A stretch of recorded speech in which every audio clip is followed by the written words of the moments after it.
Last lecture में हम लोगों ने रेजोनेंस पे कंप्लीट किया था, फोर्स, फ्रीक्वेंसी, नेचुरल फ्रीक्वेंसी और रेजोनेंस क्या होता है। ठीक है, अभी नेक्स्ट टॉपिक जो हम लोग देखने वाले हैं दैट इज एंगुलर एसएचएम। ठीक है, तो पहले हेडिंग डाल दो, फिर इसका मैं आपको आइडिया देता हूँ ये एंगुलर एसएचएम है क्या और इसमें हमको क्या क्या देखना है। स्टार डालो, हेडिंग लगाओ एंगुलर एसएचएम। ठीक है, अब जरा ध्यान से सुनना मेरी बात। ये है दीवार ऊपर, ठीक है, यहां से मैंने एक स्ट्रिंग छोड़ दिया, ठीक है, नायलॉन की रस्सी वगैरह कुछ भी बोल रहे स्ट्रिंग है। अब उस स्ट्रिंग के नीचे मैंने 5 कार्ड और देखे हो, बस एक बड़ी सी डिस्क लगा दिया, इतनी मोटी इतनी बड़ी, तो वो कुछ ऐसे होगी। हाँ, उसकी थिकनेस कुछ ऐसे दिखेगी, बोलो। हाँ, तो कोई भी एक पॉइंट कंसीडर कर लो, जैसे समझ लो ये यहाँ से मैंने स्ट्रिंग लटकाया, यहाँ पे वो डिस्क है, ठीक है, या तो आप वो डिस्क के ऊपर एक क्ले का छोटा सा टुकड़ा रख दो कोने पे कहीं पे भी, या एक पॉइंट कंसीडर कर लो। मान लो यहाँ कहीं पे मैंने एक पॉइंट कंसीडर कर लिया इस डिस्क के ऊपर, ठीक है। अब अगर मैं इस डिस्क को ऐसे पकड़ के ऐसे थोड़ा सा गोल घुमाऊं और छोड़ दूं तो क्या होगा, ये डिस्क ऐसे ऐसे ऐसे ऐसे ऐसे करेगी। बोलो, क्लियर है, समझ में आ रहा है? मतलब ये ऐसे ऐसे, ठीक है, ऐसा है, इसका मोशन होगा। जैसे याद है आपको स्प्रिंग मास सिस्टम में हमने देखा था, हमने इनिशियली ऐसा फोर्स लगाया तो छोड़ दिया, तो जो ब्लॉक था वो ऐसे ऐसे ऐसे ऐसे छोड़ा, बराबर, ठीक है। यहाँ पे हमने क्या किया, स्ट्रिंग अटैच की और इसको ऐसे, जैसे वहां पे मैंने किस डायरेक्शन में फोर्स लगाया था वैसे मैं यहाँ पे अब क्या लगा रहा हूँ, ये क्या लगा रहा हूँ, ये क्या लगा रहा हूँ, नहीं भाई फोर्स नहीं लगा रहा हूँ, मैं रोटेट कर रहा हूँ ना डिस्क को। वो लग रहा है तुमको फोर्स लगा रहा हूँ, लेकिन एक्चुअल में यहाँ क्या लग रहा है, जब किसी चीज को रोटेट करते हैं तो रोटेट करवाने के लिए क्या लगता है, क्या लगता है, जोर से, क्या, टॉर्क लगता है। तो ये जो मैं ऐसे करके लगा रहा हूँ, ये क्या लगा रहा हूँ, टॉर्क लगा रहा हूँ। मैं भले ही फोर्स लगा रहा हूँ लेकिन डिस्क पे क्या लग रहा है, टॉर्क लग रहा है। तो हम ये बोल सकते हैं कि मैंने टॉर्क अप्लाई किया, ये हो गया अप्लाइड टॉर्क। कौन सा टॉर्क, अप्लाइड टॉर्क, ठीक है। तो स्प्रिंग मास सिस्टम को हमने ऐसे खींचा था, ये था हमारा अप्लाइड फोर्स। जैसे रिलीज किया तो अपोजिट डायरेक्शन में कौन सा फोर्स लगा, स्प्रिंग फोर्स। कौन सा फोर्स, स्प्रिंग फोर्स। उसी फोर्स को हम रिस्टोरिंग फोर्स भी बोल सकते हैं। क्यों, क्योंकि उसने वापस, जैसे हमने यहाँ खींचा था वो मीन की तरफ उसने स्प्रिंग ने इसको वापस खींच लिया।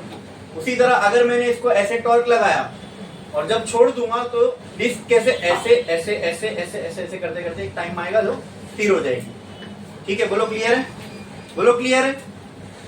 तो मैंने जो ऐसा टॉर्क लगाया इसको कौन सा टॉर्क बोलूंगा, मैं अप्लाइड टॉर्क बोल सकता हूँ। ये हमने लगाया एक्सटर्नली, छोड़ने के बाद जब डिस्क वापस अपनी पोजीशन पे जाना चाहेगी तो वो भी ऐसे गोल घूमेगी ना, तो रिटर्न में भी क्या लग रहा होगा, टॉर्क। लेकिन क्या वो हमने लगाया, नहीं, तो फिर वो स्ट्रिंग ऐसी वाइंड हुई होगी। ये जो ऊपर स्ट्रिंग लगी है, जब मैंने इस चीज को ऐसे घुमाया तो वो स्ट्रिंग ऐसी वाइंड हुई होगी, जब मैंने छोड़ा वो स्ट्रिंग अनवाइंड होगी। तो क्या मैं बोल सकता हूँ, स्ट्रिंग रिस्टोर कर रही है इस डिस्क को अपने ओरिजिनल पोजीशन पे आने के लिए। तो क्या मैं कह सकता हूँ कि स्ट्रिंग जो है डिस्क पर रिस्टोरिंग टॉर्क लगाएगी। बोलो क्लियर है, हाँ बोलो क्लियर है। ये हमने लगाया अप्लाइड टॉर्क और स्ट्रिंग बदले में छोड़ दूंगा तो स्ट्रिंग बदले में क्या लगाएगी, रिस्टोरिंग टॉर्क। वहां पे भी ऐसी तरह स्प्रिंग मास सिस्टम को हमने खींचा अप्लाइड फोर्स, जब रिलीज किए तो स्प्रिंग रिटर्न में क्या खींचेगी, स्प्रिंग फोर्स से या रिस्टोरिंग फोर्स से। और वो स्प्रिंग फोर्स किसके बराबर था, स्प्रिंग फोर्स किसके बराबर था, बोलो स्प्रिंग फोर्स किसके बराबर था, -kx। और जो हमने फोर्स अप्लाई किया था वो ma। तो हमने डिफरेंशियल इक्वेशन निकाली थी जब एसएचएम की, तो शुरुआत हमने इससे ही की थी, F is equal to -kx। ये थी हमारी इक्वेशन, बराबर। वहां पे F की जगह हमने क्या लिखा था, ma is equal to -kx, यानी हमारे फोर्स के बराबर का फोर्स अपोजिट डायरेक्शन में कौन लगा रहा है, स्प्रिंग। कौन लगा रहा है, स्प्रिंग। या तो शुरुआत हम ऐसे भी कर सकते हैं, अप्लाइड फोर्स बराबर स्प्रिंग फोर्स। तो स्प्रिंग फोर्स था -kx, अप्लाइड फोर्स ma। बोलो क्लियर है, हाँ। अब यहाँ पे जब मैं यहाँ पे इस डिस्क को जब हम लोग ऐसे रोटेट कर रहे हैं और छोड़ दिया हमने, तो ये हमने लगा दिया अप्लाइड टॉर्क। फिर स्प्रिंग की वजह से जो रिवर्स डायरेक्शन में लगेगा वो कौन सा होगा? Restoring torque. क्या होगा? Restoring torque. अब अगर आप ऊपर से अब देखते चलो, ये थोड़ी सी मैथमेटिकल इक्वेशन की बात हो गई, ठीक है। अब कंसेप्चुअली थोड़ा सा इसको समझते हैं, इमेजिन करके देखते हैं। आपने इसको ऐसे रोटेट किया, मैंने क्या बताया, यहाँ पे आप एक पॉइंट कंसीडर कर लो। जब आप इसको ऐसे घुमाओगे ये पॉइंट इधर जाएगा, हाँ। इसको ऊपर से देखो, ऊपर से देखोगे तो आपको क्या दिखेगा? ये पॉइंट इधर गया, फिर इधर गया, इधर गया, फिर इधर गया, इधर गया, इधर गया। आपको सर्कुलर मोशन जैसा दिख रहा है ये, आधा क्वार्टर सर्कुलर मोशन इधर, फिर थोड़ा सर्कुलर मोशन इधर, इधर, इधर। बोलो क्लियर है? लेकिन ये अगर आप सामने से देख रहे हो तो ये आपको ऐसा ऐसा नहीं दिखेगा। सामने से देखने पे आपको लगेगा ये इधर गया, फिर इधर आया, फिर इधर गया, फिर इधर आया। तो ये क्या लग रहा है? तो ऊपर से देखने में तो ये गोल गोल दिख रहा है, और अगर सामने से देखो तो ये जब इधर जा रहा होगा तो ऐसा लगेगा इधर गया, रिटर्न आ रहा होगा तो ऐसा लगेगा इधर गया, फिर इधर जा रहा होगा तो ऐसा लगेगा इधर गया, फिर इधर आ रहा होगा तो ऐसा लगेगा इधर गया। तो ये क्या लग रहा है? एसएचएम जैसा लग रहा है, मीन पोजीशन के अबाउट टू एंड फ्रो। बोलो हाँ। तो ये देखने पर सामने से तो एसएचएम जैसा लग रहा है, लेकिन इसका जो भी डिस्प्लेसमेंट हो रहा है इस पार्टिकल का वो एंगुलर हो रहा है। आई बात समझ में? डिस्प्लेसमेंट जो हो रहा है इसका, हमने एक्चुअल में इसको जो दिया वो टॉर्क लगाया, फोर्स नहीं लगाया, बराबर।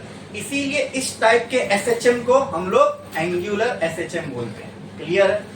समझ में आया? इसका नाम क्यों पड़ा एंगुलर एसएचएम, और एंगुलर एसएचएम क्या है ये समझा? क्लियर है सबको? हाँ, दिख तो रहा है ना एसएचएम जैसा हमको चाहिए था, स्ट्रेट लाइन में मोशन हो, ठीक है, पीरियोडिक हो, तो सारी चीजें दिख रही है, बराबर। क्लियर? समझ में आया? कोई डाउट है इसके अंदर? हाँ। तो जैसे हमने लीनियर एसएचएम को देखा था, सब पहले समझा था स्प्रिंग मास सिस्टम से, फिर स्प्रिंग मास सिस्टम से हमको ये इक्वेशन मिली थी एफ की, फिर हमने डिफरेंस, सबसे पहला काम ये किया था डिफरेंशियल इक्वेशन ऑफ एसएचएम निकाले थे। अभी हम लोग इसकी डिफरेंशियल इक्वेशन निकालेंगे। तो एक लाइन थोड़ा स्टार डालो और लिखो differential equation of angular SHM. Differential equation of angular SHM, differential equation for angular SHM.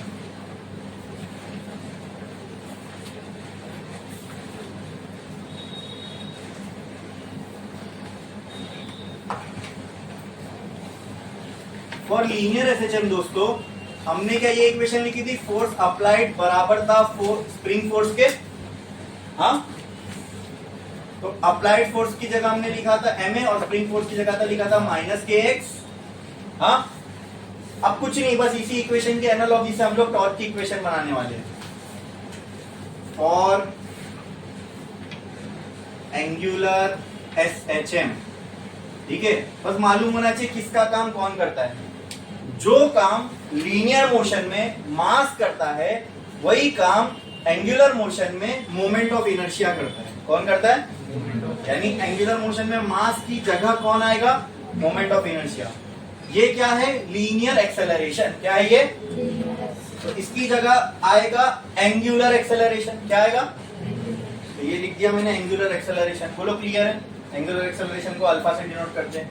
इस इक्वल टू, जैसा ये दिख रहा है माइनस माइनस, ये था स्प्रिंग कांस्टेंट। ये क्या था? तो ऐसी ही एक कांस्टेंट यहां पर भी होगा, ठीक है। अच्छा, इससे पहले एक और चीज करता हूं मैं, वो भूल गया। यहाँ पे अप्लाइड टॉर्क बराबर स्प्रिंग फोर्स लगाए थे ना, तो यहाँ अप्लाइड फोर्स था, यहाँ क्या आएगा? अप्लाइड टॉर्क बराबर, अब यहाँ स्प्रिंग तो नहीं है, स्प्रिंग है तो आप एस लिख सकते हो, या फिर ये टॉर्क रिस्टोर कर रहा है डिस्क को अपनी पोजीशन पे, या तो हम लोग इसको रिस्टोरिंग टॉर्क भी बोल सकते हैं, ठीक है। अप्लाइड टॉर्क वही, जैसे अप्लाइड फोर्स का फॉर्मूला था उसको मॉडिफाई करो अप्लाइड टॉर्क के लिए, जो रिस्टोरिंग फोर्स का फॉर्मूला था उसको अप्लाई करो रिस्टोरिंग टॉर्क के लिए। तो m की जगह कौन आएगा? बोलो i। a की जगह कौन आएगा? Alpha is equal to restoring torque की जगह माइनस, ये स्प्रिंग के लिए कांस्टेंट था, ऐसी टॉर्क के लिए जो कांस्टेंट आएगा उसको हम c से डिनोट करते हैं ना। एंगुलर है ना, तो थोड़ा सा कांस्टेंट के टर्म्स भी अलग होंगे, अलग अलग नाम से लिखना पड़ेगा। ये क्या था? Linear displacement. यहाँ पे क्या आएगा? एंगुलर डिस्प्लेसमेंट को किससे रिप्रेजेंट करते हैं? थीटा से। तो यहाँ मैं लिख देता हूँ टॉर्क अप्लाइड बराबर होता है, ये एक्चुअल फॉर्मूला है, हमेशा यही रहेगा, रिस्टोरिंग टॉर्क बराबर होता है -c थीटा से, ठीक है। ये सेम फॉर्मूला हमने मूविंग कॉइल गैल्वेनोमीटर में भी यूज किए हुए, ये वाला देख लेना जाके, ठीक है। इतना क्लियर है? इसमें किसी को कोई डाउट है? अब डिफरेंशियल इक्वेशन बनाना क्या मुश्किल है, खाली इसको इधर लेके आ जाओ, वो साइड हो जाएगा 0, can I write I alpha plus C theta is equal to 0। ये क्या है? एक्सेलरेशन। क्या है? एक्सेलरेशन। क्या मैं इसको, आपको याद था कि लीनियर एक्सेलरेशन को हमने कैसे लिखा था? D square X by D T square. तो एंगुलर एक्सेलरेशन को मैं कैसे लिख सकता हूँ? D square theta by D T square. बोलो क्लियर है? हाँ, इसमें किसी को कोई डाउट? समझ में आया? तो कहना है right I into D square theta by D T square plus C और ये theta H is equal to 0। आप मुझे ये बताओ, लीनियर के लिए हमको जो डिफरेंशियल इक्वेशन आई थी वो क्या आई थी? लीनियर के लिए जो डिफरेंशियल इक्वेशन आई थी वो क्या आई थी? D square X by D T square plus बोलो omega square X is equal to 0। Clear? फिर यहां पर ये स्टेप के पहले कुछ आया था k बाय m, ऐसा कुछ क्या आया था? के एक्स बाय एम। तो ओमेगा स्क्वायर की जगह पर यहां पर, ठीक है, ये इक्वेशन में ऐसा भी कुछ था, D square X by D T square plus omega square की जगह क्या था? K by M into X equal to 0। Clear है इतना?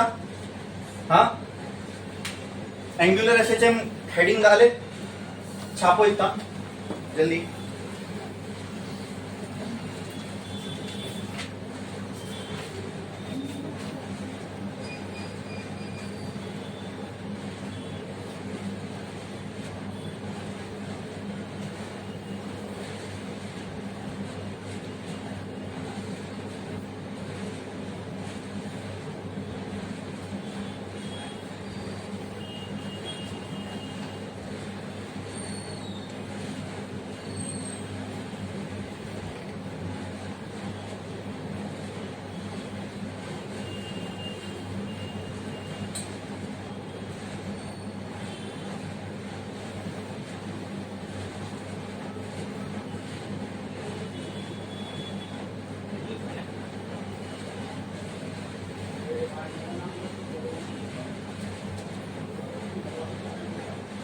करो जल्दी।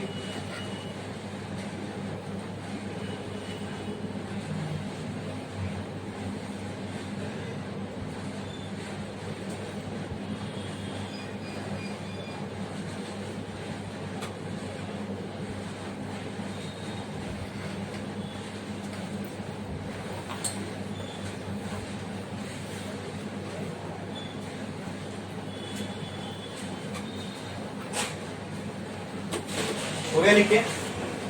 हो गया? कितने लोगों का बाकी? अब देखो, ये इक्वेशन को एसएचएम की इक्वेशन, लीनियर एसएचएम की इक्वेशन जैसा यानी सिमिलर बनाने के लिए आपको ऐसा नहीं लग रहा कि सी अपनी जगह पर, देखो सी की जगह के आ रहा है, एक्स की जगह थीटा आ रहा है, ये सब अपनी जगह पर है। यहाँ पे खाली किसकी कमी दिख रही है? हाँ, जैसे वहां पे एम है ऐसे यहाँ पे क्या होना चाहिए? अल्फा नहीं, आई होना चाहिए। बराबर बराबर। तो लीनियर और एसएचएम की इक्वेशन जो पूरी एनालॉगस बन जाएगी, तो कुछ मत करो, आई से डिवाइड कर दो इस इक्वेशन को, डिवाइडिंग बाय आई। तो इस पूरी इक्वेशन को आई से डिवाइड कर दोगे तो यहाँ क्या बचेगा? D square theta by D T square plus C I by C upon I equal to C by I into theta और यहाँ पे 0। बोलो इतना क्लियर है? हाँ, अब इसको कंपेयर करो वो ओमेगा स्क्वायर वाली इक्वेशन से, तो यहाँ पे आपको ओमेगा स्क्वायर की वैल्यू क्या दिख रही है? C by I. कहना है say here omega square is equal to C by I. Clear है? तो इस हिसाब से इसकी ये इक्वेशन क्या हो जाएगी? D square theta by D T square plus omega square theta is equal to 0। Same equation बनी, ये फाइनल इक्वेशन ही आई थी ना मैं डिफरेंशियल इक्वेशन की। चेक करो सारे टर्म्स वैसे ही मिलेंगे, खाली एनालॉगी पूरी एनालॉगस है, खाली लीनियर की जगह पर एंगुलर के टर्म्स आ गए। एक्स की जगह पे थीटा आ गया, यहाँ पे भी थीटा आ गया। ये ओमेगा स्क्वायर दोनों अलग है। यहाँ पर जो ओमेगा स्क्वायर की वैल्यू है वो क्या है, माइनस के बाय एम, और यहाँ पर ओमेगा स्क्वायर की वैल्यू क्या है, देखो के की जगह यहाँ ऑटोमेटिकली क्या आ गया, सॉरी माइनस नहीं, वहां पे ओमेगा स्क्वायर की वैल्यू क्या थी, के बाय एम, यहाँ पे ओमेगा स्क्वायर की वैल्यू क्या है, सी बाय, के की जगह क्या आया सी, एम की जगह क्या आया आई, ऑटोमेटिक आया वो। क्लियर है, हमको क्या आ गई, डिफरेंशियल इक्वेशन आ गई किसकी, एंगुलर एसएचएम की। क्लियर है, समझ में आया, कंप्लीट करो, खत्म हो गया यहाँ पे एंगुलर एसएचएम की डिफरेंशियल इक्वेशन। करो जल्दी।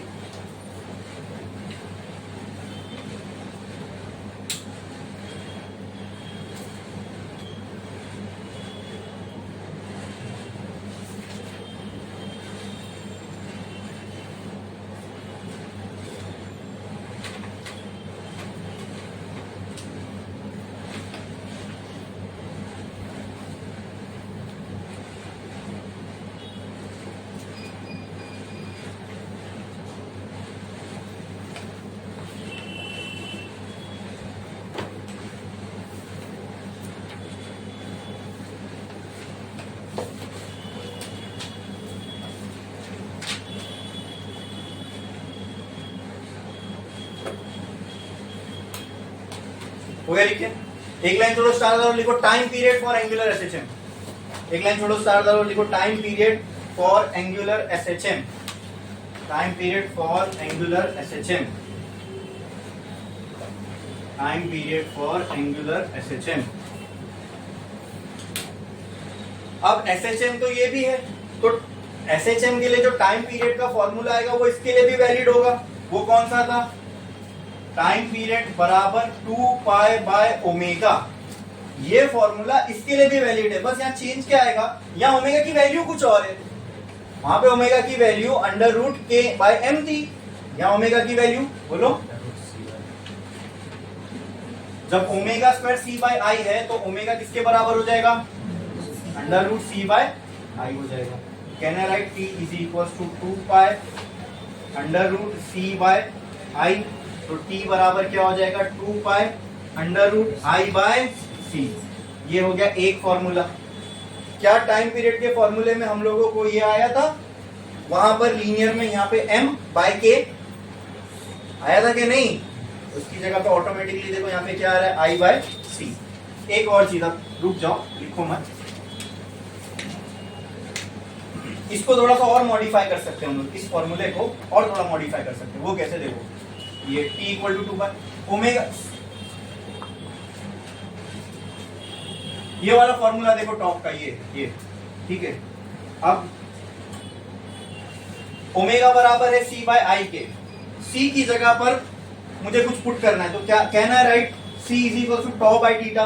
अब रूट के अंदर है तो माइनस की तो डाल नहीं सकता, सिर्फ मैग्नीट्यूड डालेंगे हम लोग, तो कहना है, राइट, अच्छा अगर रिस्टोरिंग टॉर्क या फिर सीधा रिस्टोरिंग टॉर्क बराबर है c बाय थीटा के, तो c किसके बराबर हो जाएगा, टॉ बाय थीटा। बोलो ये क्लियर है, बोलो ये क्लियर है, ठीक है। दूसरा i, ये वाला टॉर्क देखो, ये अप्लाइड टॉर्क किसके बराबर था, i अल्फा के, तो i किसके बराबर हो जाएगा, टॉ बाय अल्फा के। इसमें किसी को कोई डाउट है, यहां से मुझे c और i की वैल्यू मिल गई, हाँ, तो ओमेगा की वैल्यू में इसको पुट करो, omega can be written as under root, ऊपर क्या है c की जगह पे क्या मैं लिख सकता हूँ, टॉ बाय थीटा अपॉन i की जगह पे टॉ बाय अल्फा, दोनों इक्वली थे ना, अप्लाइड और रिस्टोरिंग, तो कहना है कैंसल दिस टू। हाँ, अगर ऐसे नहीं समझ में आ रहा है तो मैं एक और स्टेप लिखता हूँ, उससे समझ लो। Omega is equals to under root tau by theta into alpha by tau, ये कैंसल, ओमेगा बराबर हो गया under root alpha by theta. समझ में आया इतना? इसमें किसी को कोई डाउट है, बोलो। हाँ, अब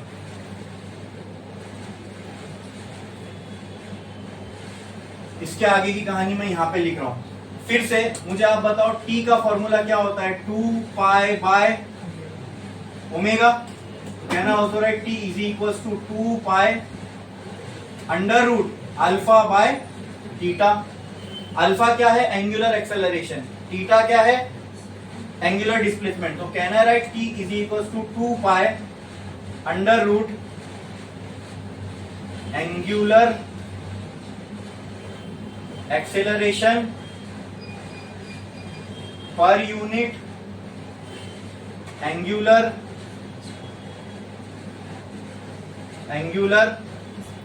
डिस्प्लेसमेंट। क्या ये फॉर्मूला भी ट्रू होगा?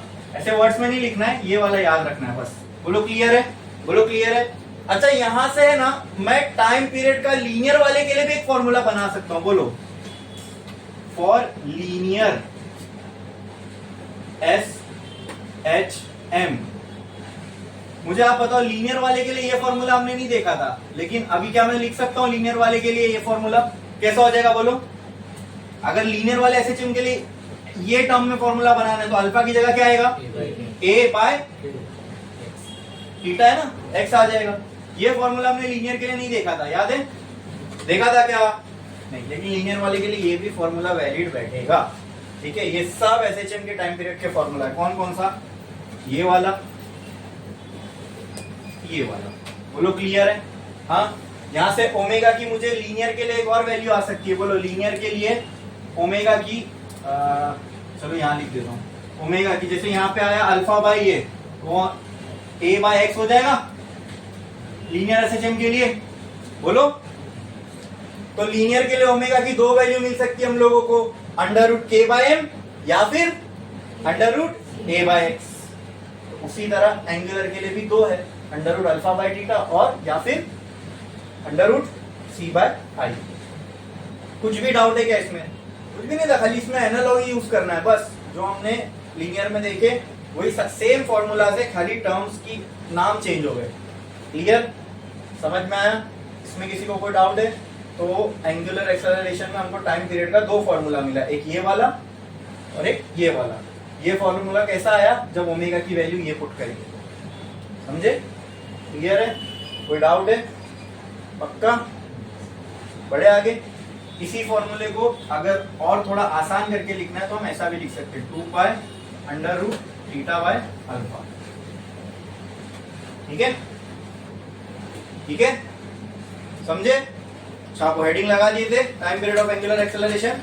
छापो, ये पूरा लिखना, ये मत लिखना। ठीक है, ये दोनों। ठीक है, यहां से शुरू करो, यहां तक ये सारे फॉर्मूलाज लिखो। लिखो। अब क्वेश्चन के अंदर जो डेटा गिवन रहेगा उस हिसाब से आप टाइम पीरियड का फॉर्मूला चॉइस कर लेना। टाइम पीरियड निकालने बोला, एक्सेलरेशन दिया है, डिस्प्लेसमेंट दिया है तो वो यूज करो। टाइम पीरियड निकालने बोला, मोमेंट ऑफ इनर्शिया दिया हुआ है, कांस्टेंट दिया हुआ है तो वो यूज करो। ऐसी लीनियर के लिए दिए।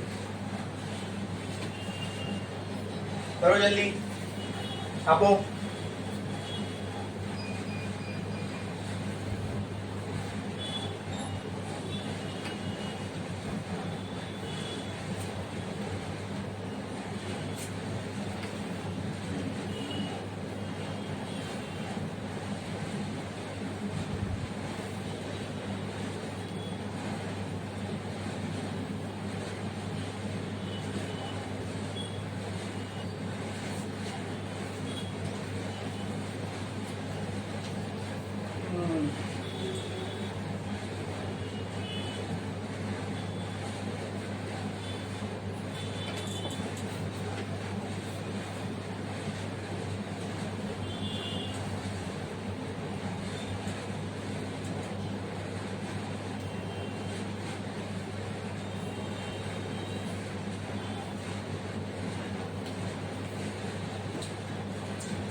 कितने लोगों का बाकी है?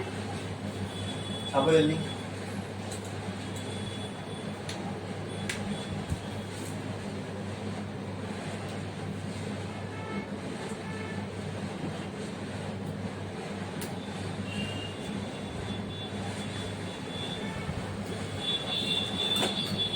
हो गया लिख के, एक लाइन छोड़ो और नोट करके लिखो, note from above equation we can write from above equation we can write for linear SHM omega equal to A by X and T equal to ये ओमेगा और टी दोनों का फॉर्मूला लिख लो, क्योंकि वहां पर हमने ये फॉर्मूलाज नहीं लिखे थे, लिख लो। वो फॉर्मूलाज लीनियर के लिए ट्रू बैठेंगे ना, जैसे ये एंगुलर के लिए ट्रू है। क्लियर है? लिखे? कोई डाउट है इसमें किसी को? जो भी अभी हमने देखा, कुछ भी डाउट है इसमें? ये कुछ नहीं है, पूरा कॉपी पेस्ट है लीनियर एसएचएम का, सेम टू सेम, खाली टर्म्स की नाम चेंज हो रहे हैं बस। एक लाइन छोड़ो, स्टार डालो, हेडिंग लगाओ। Time period of magnet of a dipole, ऐसा लिखो, time period of a dipole vibrating in uniform magnetic field, time period of a dipole vibrating in uniform magnetic field,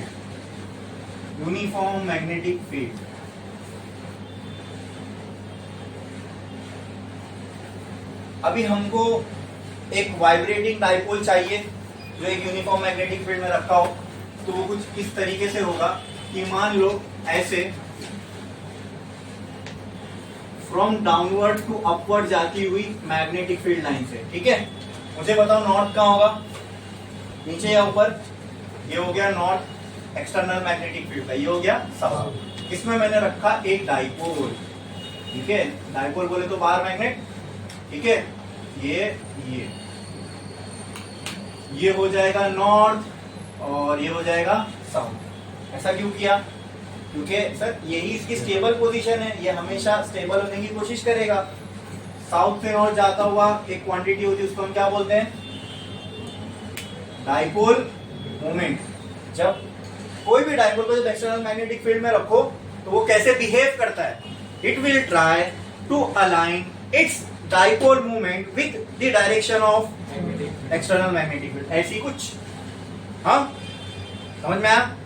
एक बार इसने अचीव कर लिया, ये हो गया इसकी स्टेबल इक्विलिब्रियम। अभी यहाँ से हिलना नहीं चाहता, बोलो क्लियर है? जब तक एक्सटर्नल मैग्नेटिक फील्ड है ऐसे ही रहना चाहेगा, बोलो क्लियर है? हाँ, ये खुद से ऐसे ही रहना चाहेगा जब तक कि इसको कोई एक्सटर्नल फोर्स ना अप्लाई करे, ठीक है?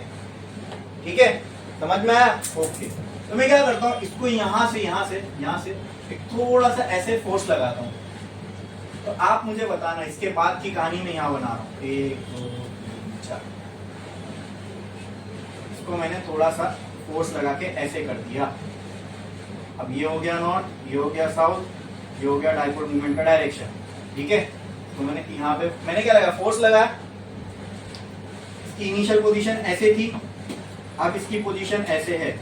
मैंने फोर्स लगाया, इसने डिस्प्लेसमेंट कैसा किया? ऐसे किया, ऐसे किया। फर्स्ट की सेकेंड लीनियर डिस्प्लेसमेंट हो रहा है, एंगुलर हो रहा है। तो तुमको फोर्स लग रहा है, टॉर्क लग रहा है, ये ऐसी समझ में आ जाना चाहिए कि यहाँ क्या हो रहा है, डिस्प्लेसमेंट लीनियर है या एंगुलर है। तो डिस्प्लेसमेंट यहाँ पे क्या है? देखो ये बराबर। तो what kind of displacement is this? Angular. So what is applied here? Force or torque? Rotation हो रहा है ना, तो दिख रहा फोर्स है, लेकिन इस पे लग क्या रहा है? टॉर्क लग रहा है। ओके, नाउ ये टॉर्क हमने लगाया, तो दिस इज अप्लाइड टॉर्क। इसको मैंने ऐसा किया, अब मैंने हाथ हटा दिया, अप्लाइड टॉर्क करके हाथ हटा दिया, क्या होगा? हाँ, वो सेम पोजीशन पे देखो, इक्विलिब्रियम पोजीशन वही है ना। मैंने इसको ऐसा लगा के छोड़ दिया, रिटर्न ऐसा जाना चाहेगा। वापस जब जा रहा है तो तब भी रोटेशन ही कर रहा है, लेकिन वो लेके जब जा रहा है तो तब भी इस पे क्या लगेगा? टॉर्क। बट वो हमने तो नहीं लगाया। उस टॉर्क का नाम क्या है? इसके केस में रिस्टोरिंग टॉर्क कौन लगा रहा था? स्प्रिंग। यहाँ तो स्ट्रिंग रस्सी। यहाँ पे तो ऐसा कुछ नहीं है। क्या लगता है यहाँ पे कौन लगा रहा होगा रिस्टोरिंग टॉर्क? वेरी गुड, जब क्योंकि मैग्नेटिक फोर्स वहां पे होगा। फिर बोलो क्लियर है? मैग्नेटिक, वेरी गुड, एकदम अच्छे, सही जवाब दिए। रिस्टोरिंग टॉर्क यहाँ पे कौन लगा रहा होगा? Magnetic field. कौन लगा रहा होगा? So do we know the formula for the torque applied by magnetic field? अरे torque applied when a current carrying conductor is placed in a magnetic field it experiences a force. से torque का formula बना था ना, हमने disc निकाला था A B C D, बोलो याद है फार्मूला रिस्टोरिंग टॉर्क का? अप्लाइड टॉर्क का तो फार्मूला यही है, अप्लाइड टॉर्क का फार्मूला तो यही है। हमने अप्लाई किया, ये आई अल्फा हमने अप्लाई किया। अब वो स्ट्रिंग नहीं है, अब मैग्नेटिक फील्ड है। स्ट्रिंग होती तो वो फार्मूला ले लेते रिस्टोरिंग टॉर्क का, समझे? रिस्टोरिंग टॉर्क का फार्मूला वो आ जाता। अब यहाँ पे रिस्टोरिंग टॉर्क कौन लगा रहा है? यहां मैं लिख देता हूं restoring torque applied by magnetic field. अगर restoring torque magnetic field apply कर रही है तो फॉर्मूला भी वही आना चाहिए ना जो टॉर्क मैग्नेटिक फील्ड अप्लाई करता है। तो कर चुके हमने, फॉर्मूला बताओ। हाँ क्या था? अच्छा, इलेक्ट्रोस्टैटिक्स के अंदर इलेक्ट्रिक फील्ड जो टॉर्क लगा दी उसका फॉर्मूला मालूम है? मालूम है? चलो छोड़, मुझे डायरेक्ट मैग्नेटिक फील्ड का ही बताओ। अरे हमने magnetic effect of electric current में इसका पूरा डेरिवेशन किए हुए, torque applied by magnetic field, बोलो म्यू म्यू बी। नहीं, वो तुम टेक्स्ट बुक दी में देख के बता रहे हो, इसलिए डायरेक्ट टीटा बोल रहे हो। वो आएगा टीटा, लेकिन उसमें कुछ कंसिडरेशन है।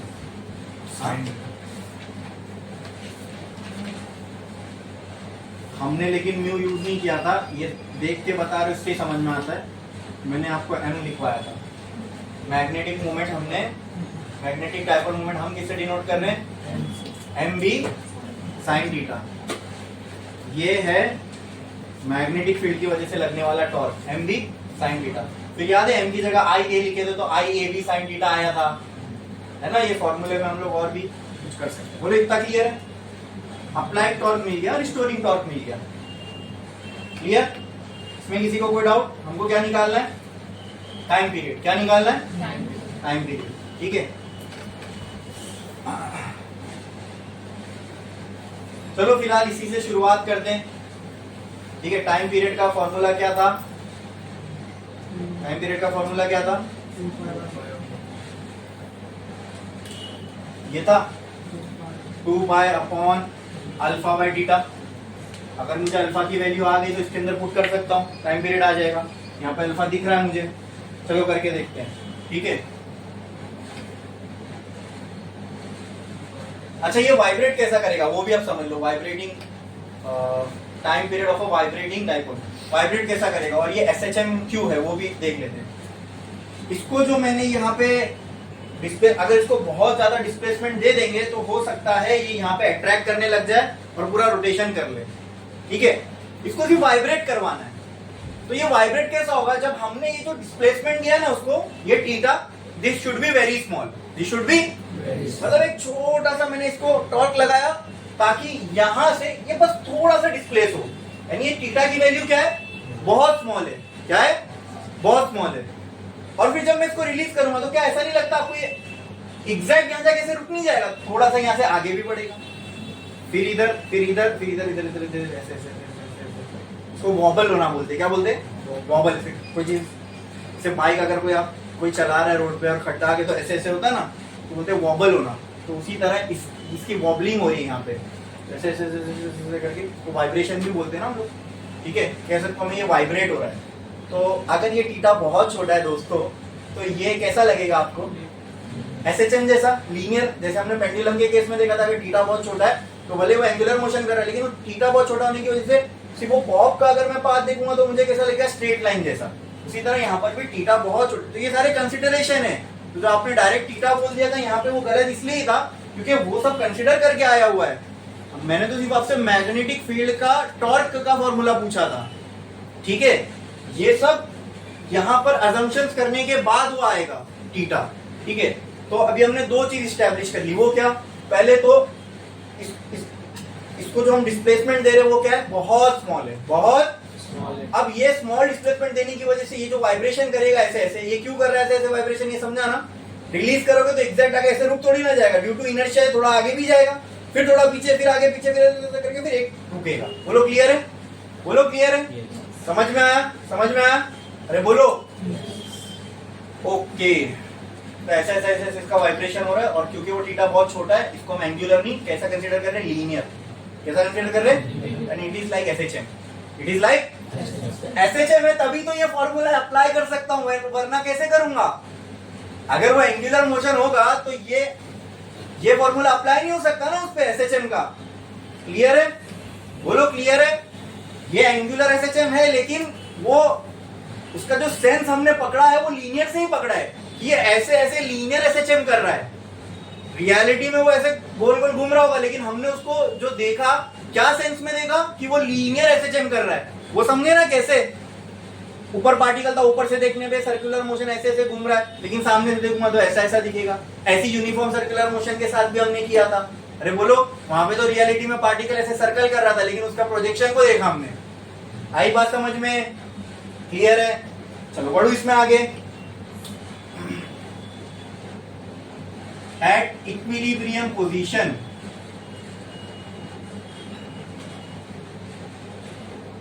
मान लो कोई एक पॉइंट पे स्थिर है, वो कब होगा, जब अप्लाइड टॉर्क बराबर होगा रिस्टोरिंग टॉर्क के।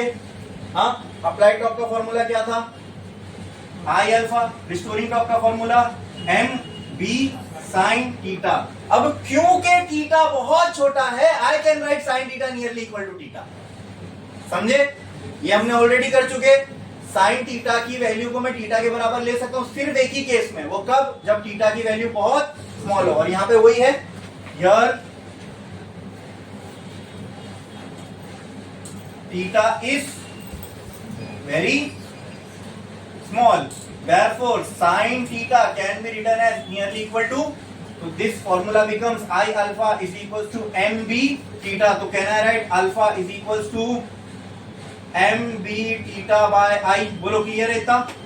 हाँ, टाइम पीरियड निकालना है, एसएचएम जैसा है तो एसएचएम का फॉर्मूला ले लो एंगुलर वाला, T is equal to कहाँ गया वो 2 pi under root alpha upon theta.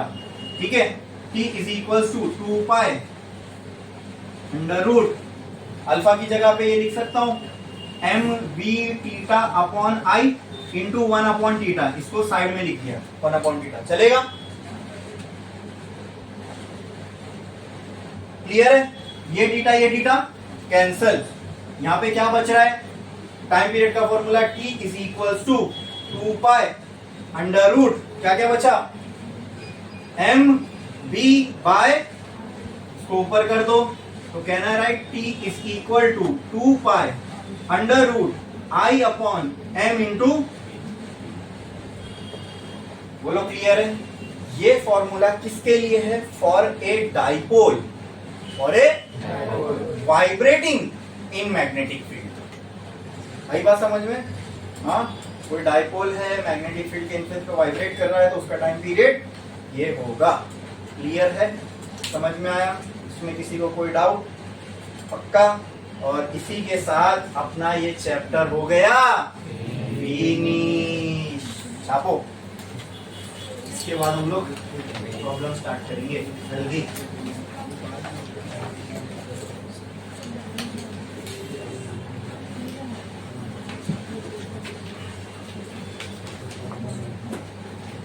अमन,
हो गया लिख के सभी का? ठीक है, टेक्स्ट बुक ओपन करो, क्वेश्चन नंबर बोल, क्वेश्चन रीड कर रहा हूँ, क्वेश्चन नंबर और पेज नंबर बताओ मुझे इसका, तो इसको स्टार्ट करेंगे। Find the number of oscillation perform per minute by a magnet vibrating in the plane uniform field of 1.6 into 10⁻⁻5 weber per metre.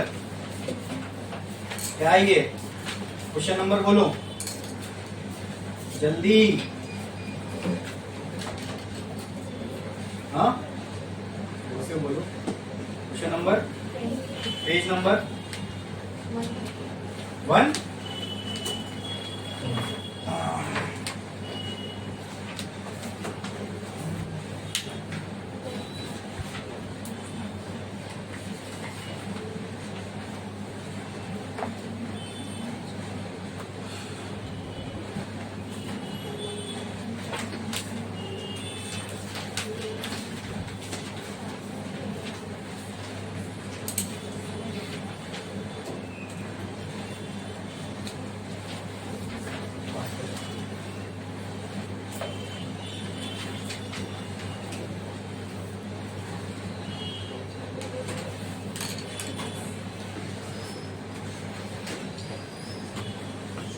Question 22 page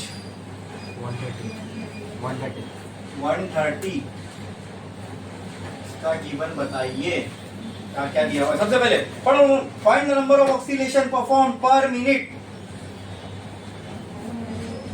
क्या निकालना है? पहले जो निकालना है वो दे दिया है। क्या? नंबर ऑफ ऑक्सीलेशन पर मिनट। तुम पर मिनट छोड़ दो, तुम पर सेकंड निकाल लो। जो पर सेकंड की वैल्यू आएगी उसको 60 से मल्टीप्लाई कर देना, 1 मिनट की आ जाएगी। तो नंबर ऑफ ऑक्सीलेशन पर सेकंड निकालना है आपको, ये समझ के चलो क्या होता है ये। Exactly frequency, number of oscillation पर सेकंड बोले, नंबर ऑफ साइकिल पर सेकंड बोले, नंबर ऑफ रेवोल्यूशन पर सेकंड बोले। आई बात समझ में? तो पर सेकंड जो भी साइकिल्स कंप्लीट होती है उसको हम क्या कहते हैं? फ्रीक्वेंसी। वेरी गुड, ये समझना बड़ा इंपॉर्टेंट है। ये सब अगर आप समझ पाए इसका मतलब आप क्वेश्चन की लैंग्वेज को समझ पाए, और जिसने ये समझा उसने 70% प्रॉब्लम को सॉल्व कर लिया। सही में देखो, अगर आप सिर्फ इतना अपने आप को कैपेबल बना लो, या मेरा पर्पस आपको प्रॉब्लम कराने का यही है कि आप इतने कैपेबल हो जाओ कि क्वेश्चन रीड करके क्वेश्चन में क्या दिया हुआ है, ठीक है, और क्या निकालना है, इतना आप पता कर लो। तो मैं कहता हूं आपने 70% प्रॉब्लम सॉल्व कर ली।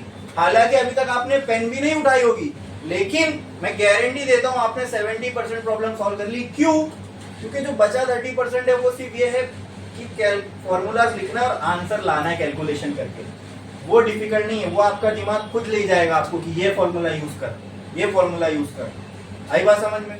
लेकिन इंपॉर्टेंट क्या है, ये समझना मुश्किल क्या होता है मालूम? क्वेश्चन में वो क्या दिया हुआ है और क्या निकालना है, इतना समझ लो। मैं ये स्ट्रेटेजी सिर्फ बोर्ड के लिए नहीं बोल रहा हूँ, कोई कॉम्पिटिटिव एग्जाम हो, नीट, जेई, एडवांस, ओलंपियाड, कोई भी लेवल का एग्जाम हो, ये इतना चीज अगर आपको करने आ गई, क्वेश्चन रीड करके क्वेश्चन में क्या दिया है, क्या निकालना है, इतना डेटा अगर आप क्या बोलते हैं, अगर इतना डेटा आप समझ पाए, बस आपने 70% प्रॉब्लम सॉल्व कर ली। उसके बाद बहुत छोटी सी चीज बचती है, वो कोई भी कर सकता है। अगर इतना पार्ट अगर मैं किसी को बता दूं ना किसी भी प्रॉब्लम का, तो बचा हुआ मैथ करना कोई बड़ी बात नहीं है, समझे? इतने आप हो गए हो कि छोटा मोटा मैथ तो कर ही लोगे। इंपॉर्टेंट पार्ट जो होता है वो यही होता है। Clear? Find number of oscillation perform per minute. तो ये याद रखना, ये पर मिनट निकालना है। क्या निकालना है? ये पर मिनट, ठीक है। तो अपन पहले पर सेकंड ही निकालेंगे। जो भी जितना 1 सेकंड में ऑक्सीलेशन होगा उसको 60 से मल्टीप्लाई कर दो, उतना 1 मिनट में हो जाएगा। क्लियर है? नेक्स्ट आगे क्या दिया हुआ है? By a magnet. अच्छा, ये ऑक्सीलेशन कौन परफॉर्म कर रहा है? एक मैग्नेट। जब क्या है? Vibrating in plane uniform magnetic field. अभी तो हमने किया, एक मैग्नेट है जो मैग्नेटिक फील्ड में वाइब्रेट कर रहा है, ऑफ 1.6। ये क्या है? 1.6 into 10⁻⁻5 weber per metre square. तो 1.6 इंटू 10⁻⁻5 टेस्ला बोल सकता हूं मैं इसको। क्या दी हुई है ये? ये मैग्नेटिक फील्ड की वैल्यू दी हुई है। आगे क्या बोला है? The magnet has moment of inertia. Moment of inertia क्या होता है? आई। आई की वैल्यू दी हुई है 3 इंटू 10⁻⁻�6 kg पर मीटर स्क्वायर। आगे मैग्नेटिक मोमेंट बोलो 3 एम्पियर में। ये किससे डिनोट करूं मैग्नेटिक मोमेंट को? कैपिटल एम से। खत्म। बताओ सोल्यूशन कैसे आएगा? निकालना क्या है? फ्रीक्वेंसी। निकालना क्या है? फ्रीक्वेंसी। क्या क्या दिया हुआ है देख लो। बहुत आसान है भाई, बहुत आसान है। हाँ क्या? T equal to 2 pi under root तो बोलो एम बी अपॉन आई। ये हो गया टाइम पीरियड। अपने को क्या निकालना है?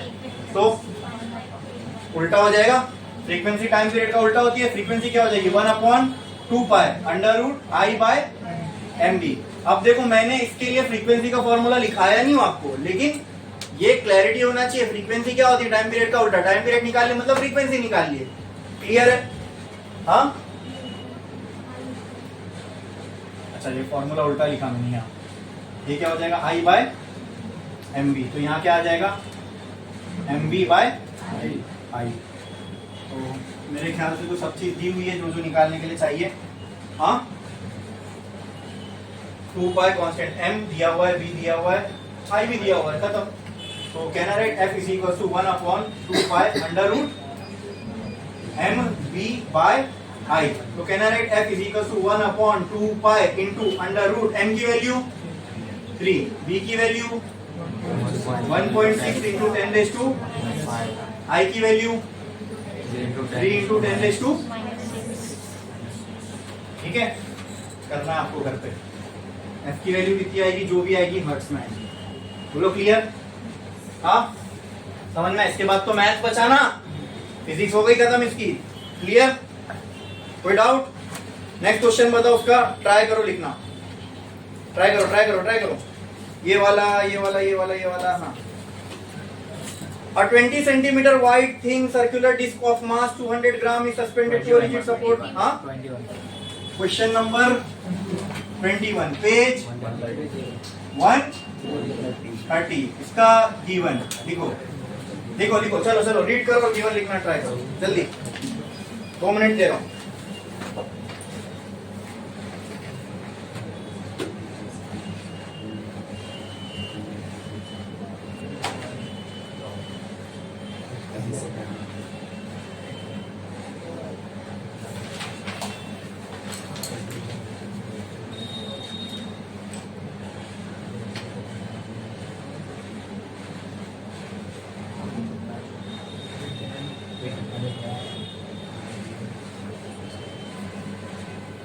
अभी रिसेंटली हमने किया हुआ उसी में से है।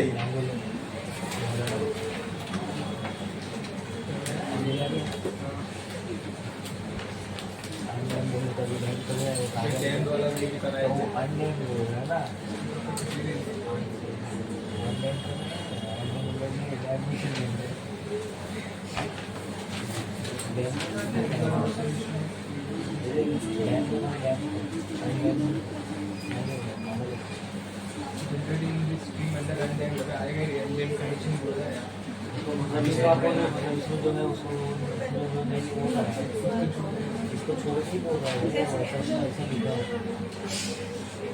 यहाँ पे पाई क्यू इक्वल टू 31 लिखा है पाई की वाइडेशन 2 पाई पाई का तो आएगा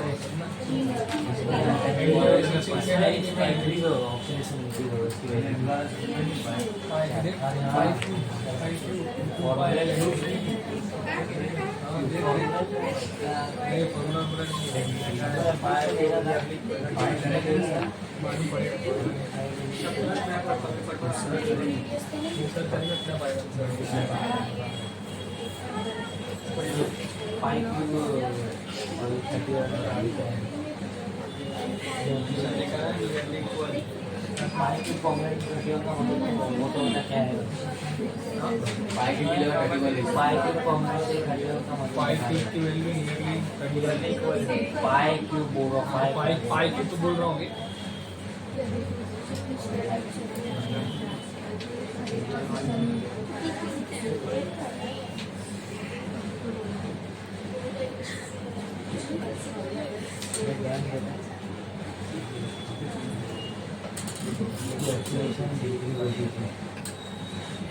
इसके ऑस्ट्रेलियन डिग्री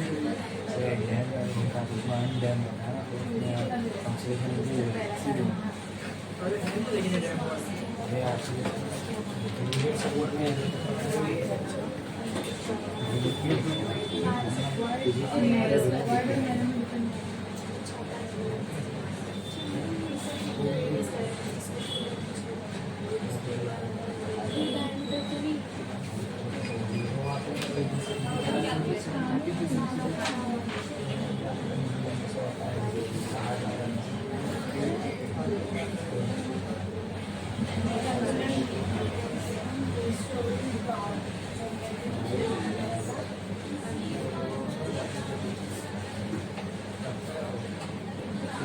क्या बोला क्वेश्चन में? 20 centimetre wide thin circular disc,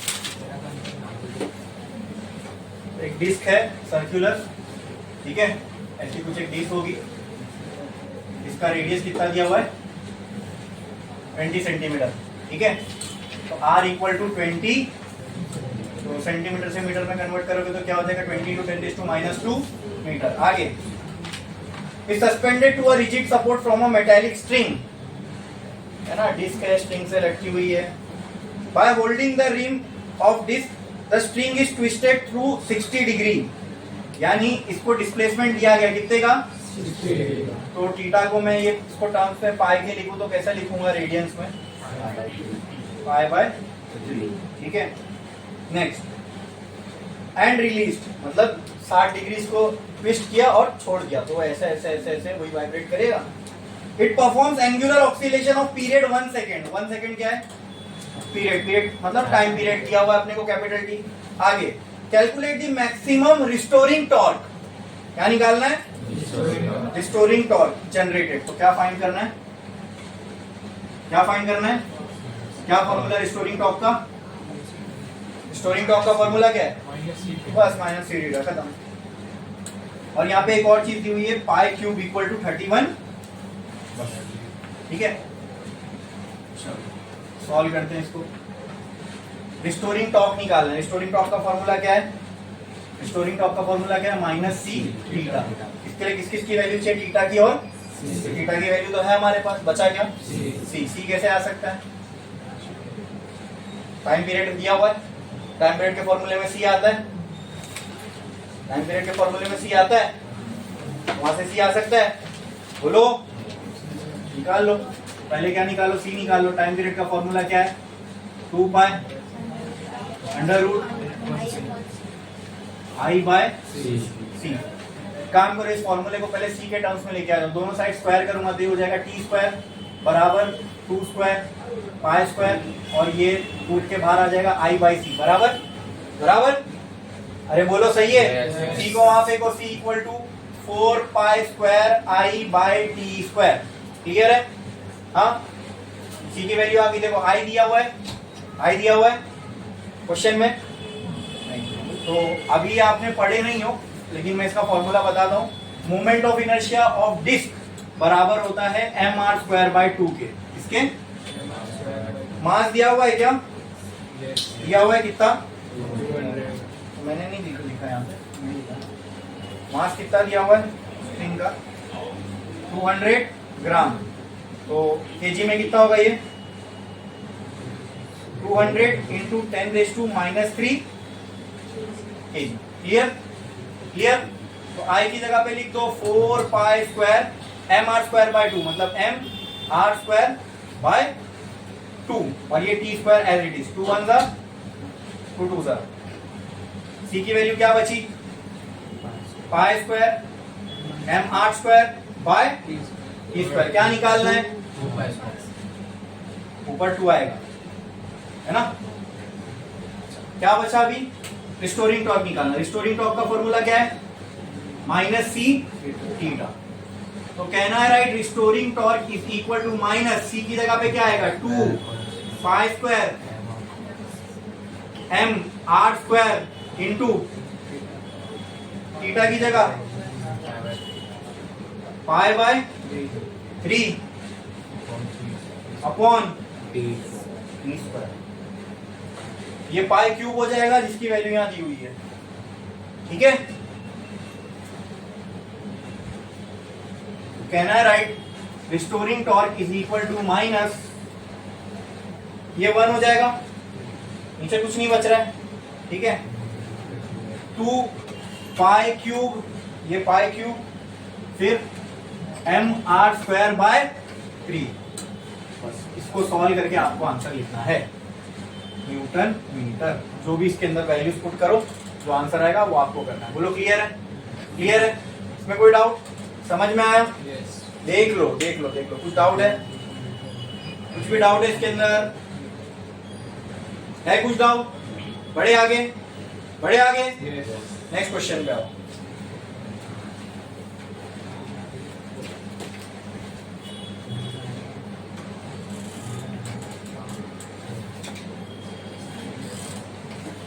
Find the change in length of seconds pendulum. Question number 15. Seconds pendulum की चेंज इन लेंथ फाइंड करना है।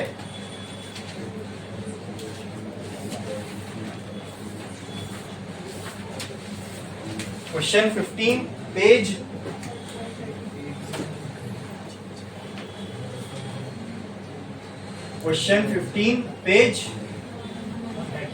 130 इसका गिवन। चलो और देख लेते हैं क्या क्या गिवन है। पहले तो find the change in length of seconds pendulum. Seconds pendulum क्या होता है? जिसका टाइम पीरियड 2 सेकंड हो, उसी को सेकंड पेंडुलम बोलते हैं ना। ठीक है, और उसकी चेंज इन लेंथ निकालना है आपको। कब? If the acceleration due to gravity at the place change from, मतलब ग्रेविटी की दो वैल्यू है, एक 9.75 मीटर पर सेकेंड स्क्वायर और एक और वैल्यू दी हुई है 9.8 मीटर पर सेकेंड। अब दो वैल्यू तो इसको G1 और इसको G2, यानी सेकेंड पेंडुलम को जब मैंने ये ग्रेविटी में रखा तो उसकी लेंथ कुछ और होगी और यहां रखा तो कुछ। तो time period of second pendulum का फॉर्मूला क्या है? 2π√L/G। बोलो इतना क्लियर है? अरे बोलो इतना क्लियर है? Yes. अगर मैं √G को वहां फेंक दूं तो क्या ये ऐसा हो जाएगा? √G into T is equal to 2π√L, यानी G और L डायरेक्टली प्रोपोर्शनल है। Yes. यानी G की वैल्यू बढ़ेगी तो, यानी यहाँ पर जो इसकी लेंथ रही होगी वो कुछ और होगी और यहाँ पर कुछ और होगी। यहाँ देखो G की वैल्यू कम है, यहाँ G की वैल्यू ज्यादा है। तो लेट से यहाँ पे जो यहाँ पे जो इसकी लेंथ थी उसको मैंने लेट कर लिया और यहाँ पे जो इसकी लेंथ थी इसको लेट कर दिया L2। अगर यहाँ इसकी लेंथ L1 है, यहाँ इसकी लेंथ L2 है, तो कुछ तो लेंथ में इनके चेंज होगा। चेंज इन लेंथ कैसे निकालेंगे? L1 minus L2। हाँ चलो L2 माइनस L1 बोल दो या L1 माइनस L2, जो भी करो, लेकिन माइनस करना पड़ेगा, माइनस करना पड़ेगा। इतना क्लियर है? ये समझ में आया? कोई डाउट है इसमें? फॉर्मूला मैंने बराबर लिखा है ना? हाँ ठीक है, चलो शुरू करें। अब आप मुझे फाइंड क्या करना है? To find L2 minus L1। Clear? Next और कुछ अपने को गिवन है क्या? देखो क्वेश्चन में find the change in length of second pendulum if acceleration due to gravity at place changes from 9.7 to 9.8। एक बार कोई जगह है जहां पर ग्रेविटी की वैल्यू इतनी है, फिर कोई जगह है जहां ग्रेविटी की वैल्यू इतनी है। इस टाइम पे सेकंड पेंडुलम की लेंथ इतनी थी, इस टाइम इस ग्रेविटी पे सेकंड पेंडुलम की लेंथ इतनी थी। तो ये मैंने आपको लॉजिक से समझाया कि ग्रेविटी से लेंथ डायरेक्टली प्रोपोर्शनल है। तो जहां ग्रेविटी ज्यादा वहां लेंथ ज्यादा, ये ज्यादा होगी ये कम होगी। चेंज इन लेंथ निकालना तो सही कहा आपने, L2 माइनस L1 कर दे। ठीक है, चलो शुरू करें। L2 माइनस L1 की अपने को वैल्यू चाहिए। क्लियर? अब ये लेंथ जो है किसके फॉर्मूले में आ रही है? टाइम पीरियड के। टाइम पीरियड के, उसी से शुरू करते हैं। Time period is equal to 2π√L/G।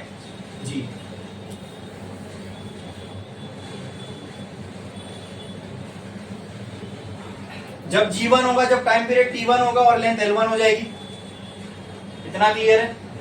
हाँ, लेकिन एक बात बोलो मुझे, तो सेकंड पेंडुलम है, उसका तो टाइम पीरियड 2 ही सेकंड रहेगा। बराबर बराबर। चलो मैं यहाँ लिख देता हूँ T1 is equal to 2 pi under root L1 by G1, हाँ, T2 is equal to 2 pi under root L2 by G2। अब क्योंकि ये सेकंड पेंडुलम में टाइम पीरियड 2 सेकंड ही रहेगा, और seconds pendulum T1 is equal to T2 is equal to 2 second. Clear? जब दोनों इक्वल है तो क्या मैं ऐसा नहीं लिख सकता 2 pi under root L1 by G1 is equal to 2 pi under root L2 by G2। ये 2 पाई कैंसल, दोनों जगह स्क्वायरिंग बोथ साइड, तो जब दोनों जगह स्क्वायर करूंगा तो ये L1 बाय G1 बराबर L2 बाय G2, ये बचेगा। हाँ बोलो, इसको इधर फेंको, इसको इधर फेंको, तो ये हो जाएगा G2 by G1 is equal to L2 by L1। इसमें किसी को कोई डाउट है? ये समझ में आया? अरे बोलो, पक्का? पक्का? ठीक है, अपने को क्या निकालना है? L2 minus L1, L2 minus, क्या लगता है ये वो टर्म यहाँ पे कैसे आ सकता है? क्रॉस मल्टीप्लाई करके। कैसे? किससे क्रॉस मल्टीप्लाई करोगे? लेकिन उससे L1 L2 कहाँ से, L2 माइनस L1 कहाँ से आएगा? चलो इसको मैंने यहाँ मल्टीप्लाई कर दिया, इसको मैंने यहाँ मल्टीप्लाई कर दिया, तो यहाँ G2 L1 हो जाएगा, यहाँ G1 L2 हो जाएगा। माइनस का टर्म कैसे मिलेगा ये जो निकालना? तो मैं आपको एक आइट, हाँ बोलो, यहाँ रख दो मल्टीप्लाई, फिर भी नहीं होगा ना? तो क्लियर है? सब चलो आपके हिसाब से करके बता दो। आप लोग को ऐसा लग रहा है G2 L1 is equal to L2 G1, ये पूरे को उधर ले जाओ, तो ये 0 is equal to L2 G1 minus बोलो L1 G2। अब इसमें से लेकिन L2 माइनस L1 कैसे बचेगा? ये सेम तो नहीं है जगह कि मैं इसको कॉमन निकाल लूं, समझे? इसका एक तरीका ये है, हम इसको ऐसा कर सकते हैं, दोनों जगह -1 लगा दो। एक जगह लगाऊंगा तो गलत हो जाएगा, दोनों जगह अगर मैं 1 से माइनस करूं तो कुछ गलत थोड़ी ना किया मैंने। ये देखो G2 by G1 -1 is equal to L2 by L1 -1। ये -1 उधर जाएगा, प्लस हो जाएगा, दोनों कैंसिल। कुछ मैंने गलत किया? मैथमेटिकली यहाँ कुछ गलत है क्या? ये -1 वहां चला जाएगा तो +1 हो जाएगा, प्लस माइनस कैंसिल, यही बचेगा। क्लियर? लेकिन अब इससे हम क्या कर सकते हैं? देखो, क्या मैं इसको ऐसा लिख सकता हूं G2 minus G1 by G1, हाँ, और क्या मैं इसको ऐसा लिख सकता हूं L2 minus L1 bye L1, हाँ? बोलो, इतना क्लियर है क्या? इसमें किसी को कोई डाउट है? पक्का? अब ये L1 को अगर मैंने यहां फेंक दिया, L1 को अगर मैं यहां फेंक दूं, और ये G2 माइनस G1, इसको मैं यहां सॉल्व करूं क्या? इधर कर देता हूं, चलेगा? तो can I write this as G2 minus G1 by G1 into L1 is equal to L2 minus L1, हाँ? इसको तो सॉल्व कर सकते हो, G2 की वैल्यू गिवन है, G1 की वैल्यू गिवन है, आपको L2 माइनस L1 की वैल्यू कुछ तो आएगी L1 के साथ, बस वही अपना फाइनल आंसर। क्लियर? समझ में आया? छापो, ये छापो जल्दी।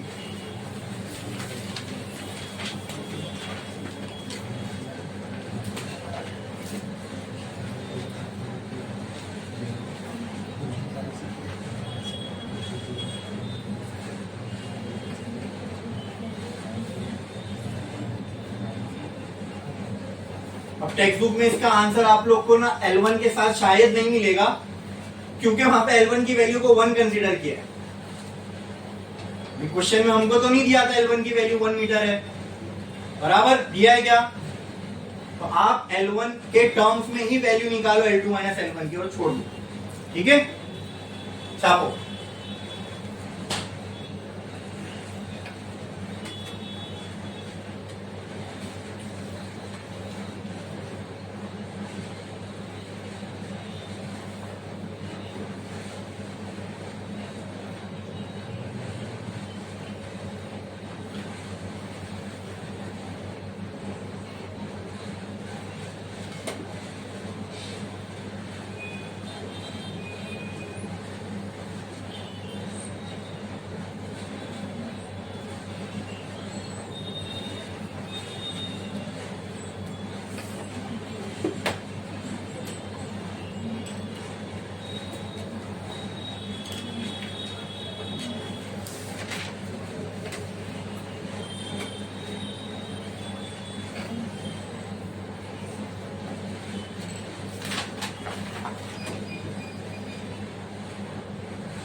उसका आखिरी पार्ट यहाँ ऊपर है, कंफ्यूज मत होना, इसके साथ वो मत लिख देना। छापो जल्दी।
हो गया लिख के? कितने लोगों का बाकी है? जल्दी लिखो।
हो गया लिख के? कितने लोगों का बाकी है?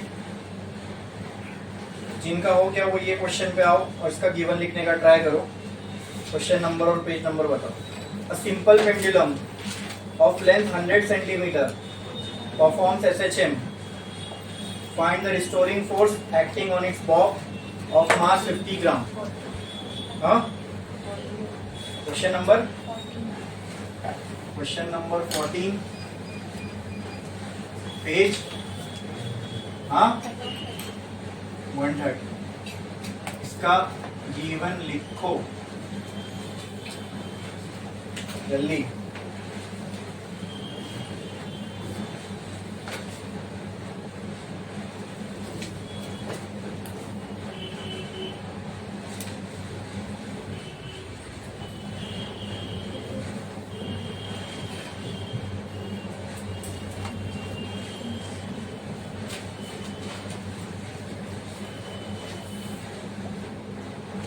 ये हो गया ना पूरा।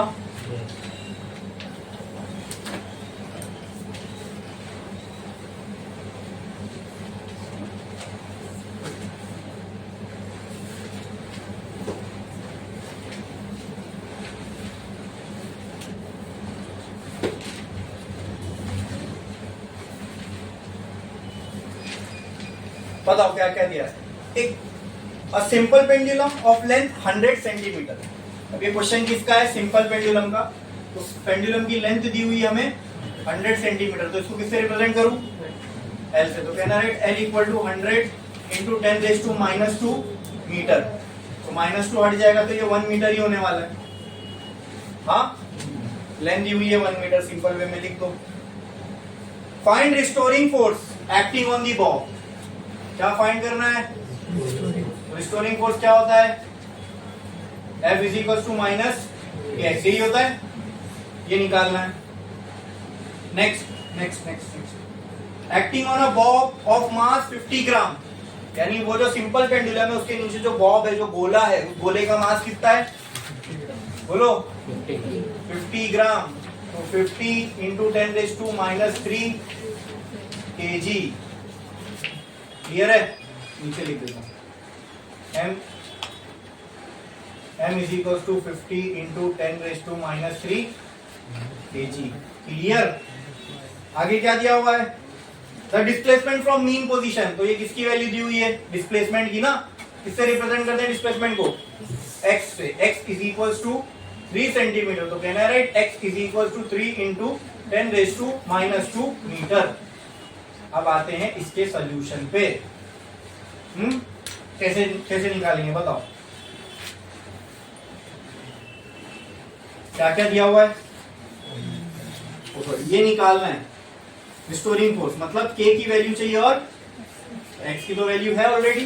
बचा क्या? k की वैल्यू। k की वैल्यू कैसे आएगी? चेक करो क्या आता किसमें। k किसमें आता है?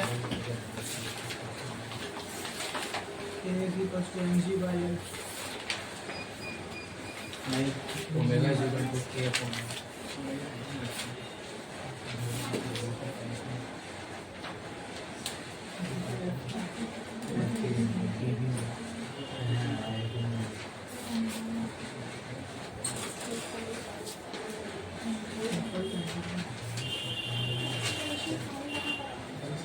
किसके लिए? हाँ, क्या क्या क्या फिर से? a इक्वल टू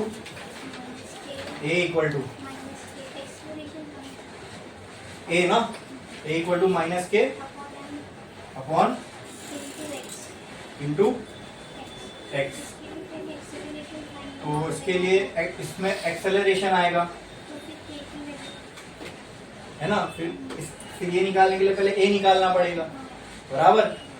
2 अननोन हो रहे हैं ना, ये इक्वेशन नहीं यूज कर सकते। एक इक्वेशन एक अननोन चाहिए। और कौन सा रास्ता है? हाँ, मुझे आप ये बताओ कि डायरेक्ट आप टाइम पीरियड से नहीं निकाल सकते। नहीं, लेकिन उसके अंदर भी टाइम पीरियड का अपने पास फॉर्मूला नहीं है ना। और बोलो mg, तो उससे करके देख लो। k equal to mg by l, ठीक है। हाँ, तो इसमें mg g की वैल्यू नहीं है, 9.81 डाल के देख सकते हैं, ठीक है। फिर भी इससे श्योर नहीं है। ओमेगा की वैल्यू 2π/2। हाँ, ओमेगा की वैल्यू √k/m, लेकिन वहां पे फिर क्या अननोन बचेगा? बोलो, ओमेगा अननोन बच रहा है। क्या लगा सकते फिर? बताओ जल्दी, सोचो। जितने भी आपके पास फॉर्मूले सब छान दो, दिमाग आपको ही लगाना है, करो जल्दी।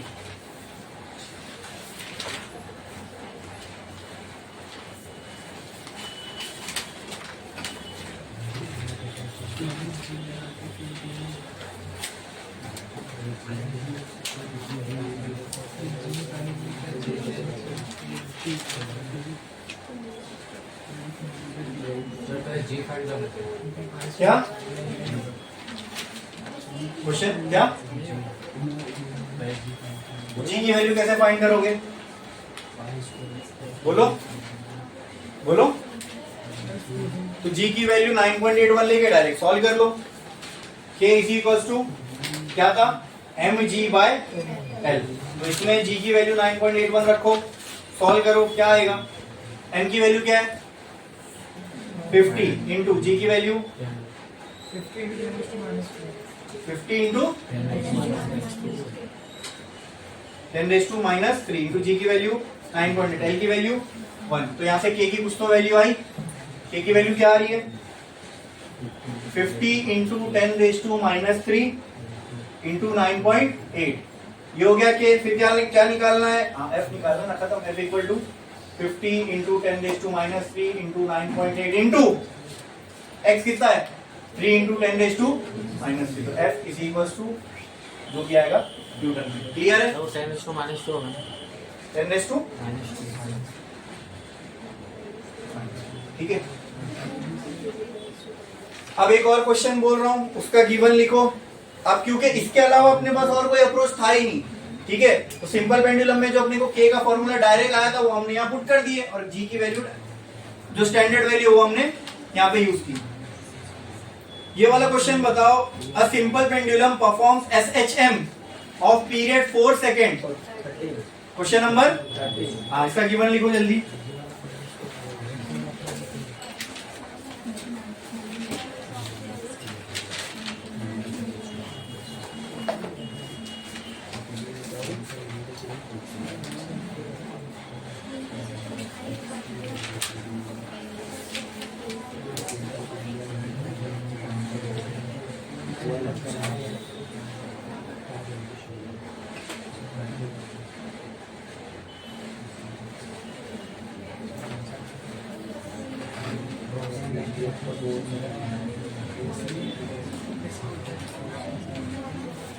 ये जो भी हमने लास्ट क्वेश्चन के इसके अंदर ये बोला था कि सेकंड पेंडुलम है, नहीं ना, हाँ तो फिर यही अप्रोच रहेगा। नेक्स्ट करो, नेक्स्ट वाला क्वेश्चन क्या था, क्वेश्चन नंबर क्या था, क्वेश्चन नंबर 13, पेज 130।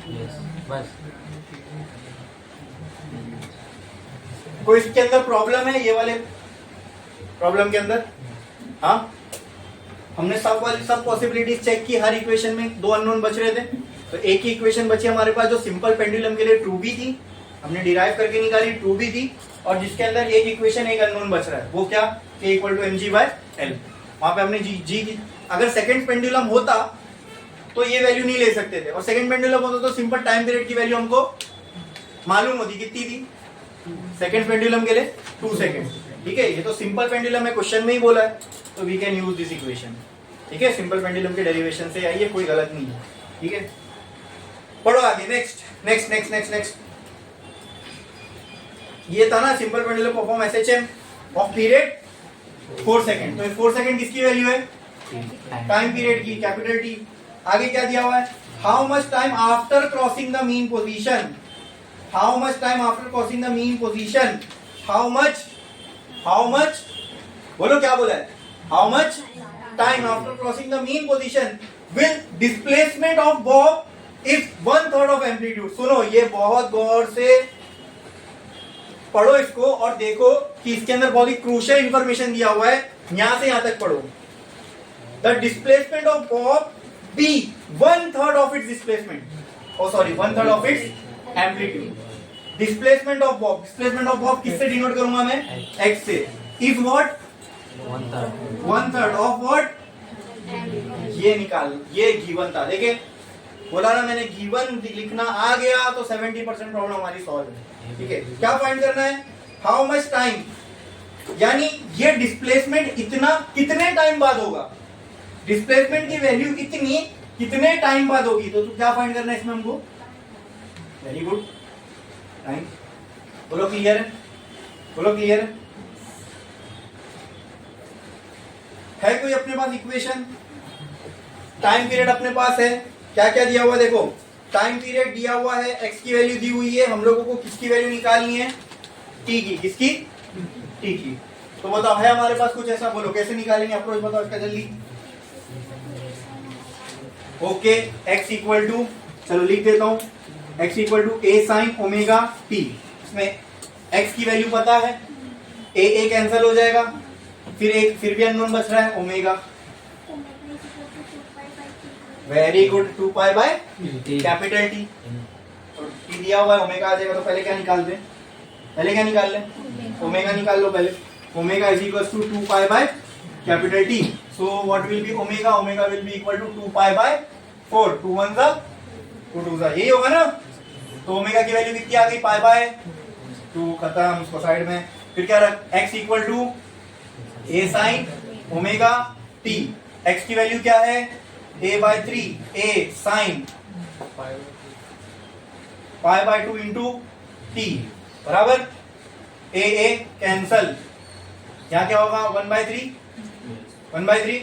तो इसको हाँ चलो 1/3 is equal to sine pi by 2 into T. ये इधर जाएगा तो कहना है right, sine inverse 1/3 is equal to pi by 2 into T. बोलो क्लियर है? साइन इनवर्स 1/3 होता है साइन की वैल्यू कहीं? हाँ बोलो, होती है? होती है कहीं? तो फिर अपने को निकालना पड़ेगा ये।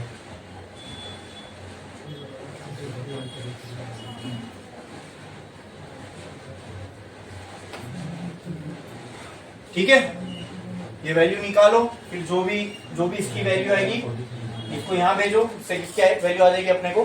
ठीक है। नेक्स्ट क्वेश्चन बताओ, मैं बोल रहा हूँ उसका क्वेश्चन नंबर बताओ। नेक्स्ट, ये वाला, a distance from mean position if the at what distance from mean position is the kinetic energy of a particle Question number 8. performing SHM? Question number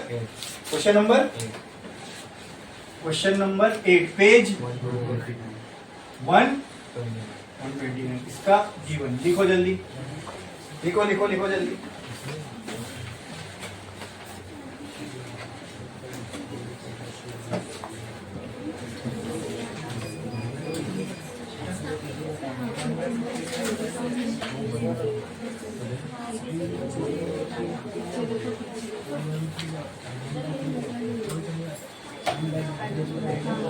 समझ में आया ना ये कैसा करना है? साइन इनवर्स 1/3 की वैल्यू निकालोगे, 2 को इधर, पाई को इधर, इससे किसकी वैल्यू आ जाएगी?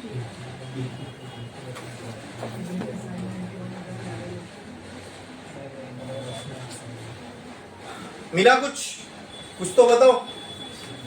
Eight what distance from mean position if kinetic energy of a particle performing SHM of amplitude 8 centimetre. At least ये तो बता सकते हो 8 सेंटीमीटर क्या है? Sir question number 16। Question number 16 page.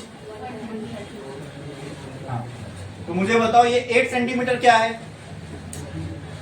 Amplitude किससे रिप्रेजेंट करूं? कैपिटल। तो सेंटीमीटर में लिखना चाहिए क्या? मीटर में लिखेंगे ना। और कोई बता सकता है? इसमें एक बहुत ही क्रूशियल इंफॉर्मेशन और दी हुई है, बोलो क्या?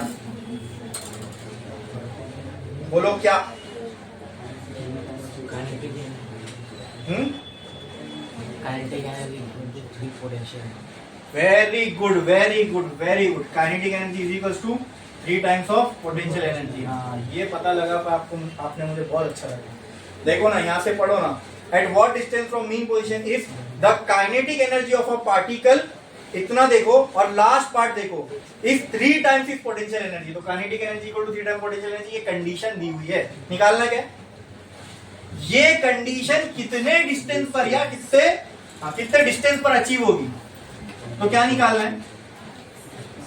ये वेरी गुड। क्या निकालना है? एक्स की वैल्यू निकालना है। तो बताओ क्या होगा? बोलो। एम्पलीट्यूड मालूम है, काइनेटिक एनर्जी पोटेंशियल एनर्जी का रिलेशन दिया हुआ है, क्या निकालना है? एक्स। कैसे निकालेंगे? बहुत अच्छा लग रहा है मुझे, आप लोग जो है खुद से सोच रहे हो, बता रहे हो। ठीक है, ऐसी ही होना चाहिए प्रॉब्लम सॉल्विंग। बोलो बोलो बोलो बोलो जल्दी। हाँ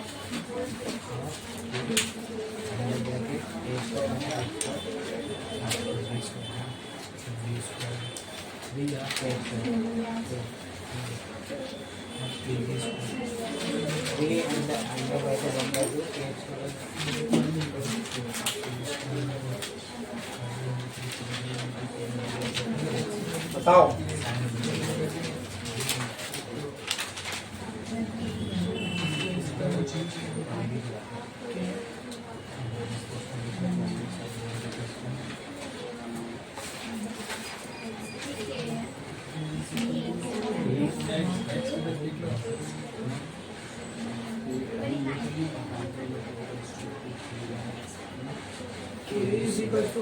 हमको निकालना x है बस।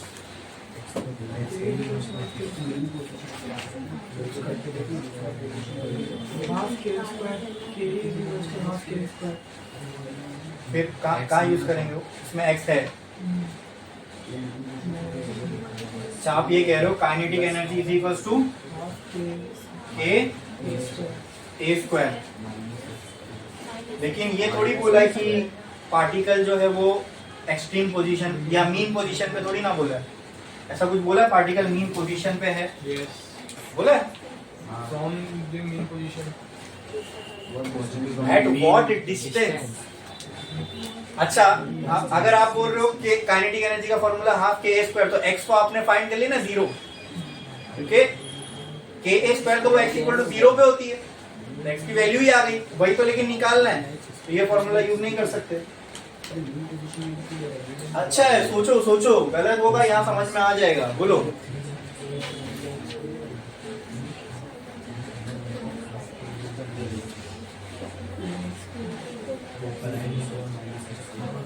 चलो मैं ही बताता हूँ, यहाँ पे ध्यान दो। हाफ हाँ A square minus A square half के A square minus half A के minus X under half bracket ये वाला काइनेटिक एनर्जी के अंडर ब्रैकेट अंडर ब्रैकेट तो ब्रैकेट ही बोल रहा है, अंडर रूट नहीं आएगा।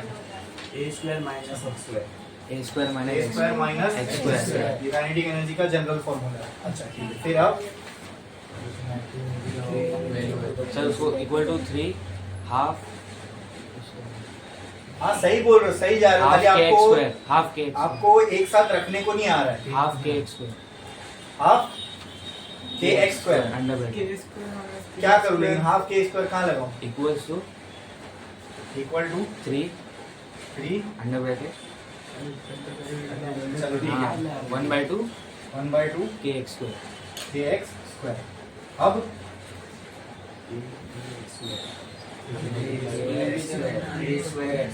भाई खत्म हो गया, एकदम सही कर दिए तुमने। कुछ नहीं, kinetic energy 3 times of potential energy, बस खत्म। ये तो लिखा हुआ है, मैं करता तो खाली मैं ये करता extra, kinetic energy is equal to 3 times of potential energy, ये गिवन में लिखा हुआ है। काइनेटिक एनर्जी का फॉर्मूला 3 पोटेंशियल एनर्जी। सही तो किए, सही किया आपने, ठीक है। डरो घबराओ मत, यहाँ पे तुम प्रैक्टिस कर ले, गलती होगी तो यहाँ चलेगा ना, बोलो जो भी बोलना है, सही तो आया, ठीक है। बस ये मैं स्टेप इसलिए लिखा ताकि इसकी क्लैरिटी मिले। ये बस एकदम इजी है, हो गया सब कुछ।